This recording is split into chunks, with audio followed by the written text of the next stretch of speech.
هذه قرية بزيت، وهي قرية كردية تقع في الريف الشرقي لجسر الشغور على أطراف سهل الغاب في محافظة إدلب.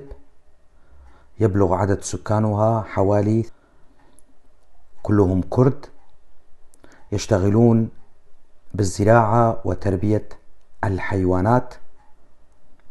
هذه المعلومات أرسلها لي أحد أبناء ريف جسر الشغور الشرقي، وأنا ألقيها بصوتي. أنا علي عبد الله كولو من منطقة درباسية، وأتمنى كما يتمنى كل الكرد الناطقين بالكردية أن يتحدث أهلنا ويتعلمون لغتهم الكردية في جسر الشغور، وأن يعلموها لأولادهم ويسموا أولادهم بأسام كردية، فلغتنا الكردية هدية من الله مثل باقي اللغات، وعلينا أن نتعلمها.